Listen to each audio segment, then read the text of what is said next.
अकाल मृत्यु से बचना है तो करें धनतेरस पर दीपदान। और सुनिए धनतेरस पर दीपदान करने की पौराणिक कथा। धनतेरस पर यमराज जो दीपदान किया जाता है, या कहें कि उनके निमित्त घर के चारों ओर दीप जलाकर उनकी पूजा की जाती है। आखिर धनतेरस पर यमराज की पूजा क्यों की जाती है, इसके पीछे दो कथाएं प्रचलित हैं। पहली कथा है, इस कथा के अनुसार एक बार यमदूत एक राजा को उठाकर नरक ले आए। नरक में राजा ने यमदूत से कहा कि मुझे नरक क्यों लाए हो, मैंने तो कोई पाप नहीं किया है। इस पर यमदूत ने कहा कि एक बार एक भूखे विप्र को आपने अपने द्वार से भूखा ही लौटा दिया था, इसलिए नरक लाए हैं। राजा ने कहा कि नरक में जाने से पहले मुझे 1 वर्ष का समय दो। यमदूत ने यमराज की सलाह पर 1 वर्ष का समय दे दिया। राजा पुनः जीवित हो गया और फिर वह ऋषि मुनियों के पास गया और उसने उन्हें अपनी सारी कहानी बता दी। तब ऋषियों के कहने पर राजा ने कार्तिक मास की कृष्ण त्रयोदशी को व्रत रखा और ब्राह्मणों को एकत्रित कर उन्हें भरपेट भोजन कराया। वर्ष भर बाद यमदूत राजा को फिर लेने आए और इस बार वे नरक ले जाने की बजाय विष्णु लोक ले गए। तभी से इस दिन यमराज की पूजा की जाती है और उनके नाम का दीपक लगाया जाता है। दूसरी कथा के अनुसार हिम नाम के एक राजा का पुत्र हुआ तो ज्योतिषियों ने बताया कि यह अपने विवाह के चौथे दिन मर जाएगा। राजा इस बात से चिंतित हो गए।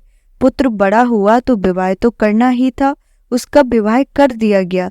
विवाह का जब चौथा दिन आया तो सभी को राजकुमार की मृत्यु का भय सताने लगा, लेकिन उसकी पत्नी निश्चिंत होकर महालक्ष्मी की पूजा करने लगी, क्योंकि वह महालक्ष्मी की भक्त थी। पत्नी ने उस दिन घर के अंदर और बाहर चारों ओर दिए जलाए और भजन करने लगी। उस दिन सर्प के रूप में यमराज ने घर में प्रवेश किया ताकि राजकुमार को डसकर उसकी जीवन लीला समाप्त कर दी जाए।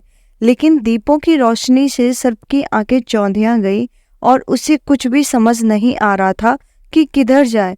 ऐसे में वह राजकुमार की पत्नी के पास पहुंच गया, जहां वह महालक्ष्मी की आरती गा रही थी। सर्प भी उस मधुर आवाज और घंटी की धुन में मगन हो गया। सुबह होने के सर्प के वेश में आए यमराज को खाली हाथ लौटना पड़ा, क्योंकि मृत्यु का समय टल चुका था। इससे राजकुमार अपनी पत्नी के कारण दीर्घायु हुए और तभी से इस दिन यमराज के लिए दीप जलाने की प्रचलन में आ गई है। आइए जानते हैं दीपदान कैसे करें। धनतेरस के दिन यमराज के निमित्त जिस घर में दीपदान किया जाता है, वहां अकाल मृत्यु कभी नहीं होती है। धनतेरस की शाम को मुख्य द्वार पर 13 और घर के अंदर भी 13 दीप जलाने चाहिए।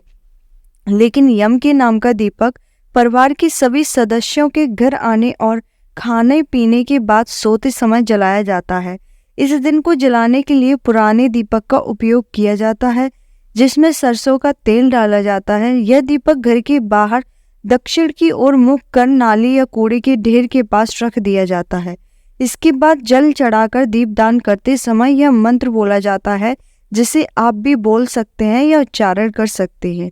कई घरों में इस दिन रात को घर का सबसे बुजुर्ग सदस्य एक दिया जलाकर पूरे घर में घुमाता है और फिर उसे लेकर घर से बाहर कहीं दूर रखकर आता है। घर के अन्य सदस्य अंदर रहते हैं और इस दिए को नहीं देखते हैं। यह दिया यम का दिया कहलाता है। माना जाता है कि पूरे घर में इसे घुमाकर बाहर ले जाने से सभी बुराइयां और कथित बुरी शक्तियां घर से बाहर चली जाती हैं। वीडियो पसंद आई हो तो सब्सक्राइब, शेयर और ढेर सारा लाइक करना ना भूलें। धन्यवाद। जय हिंद।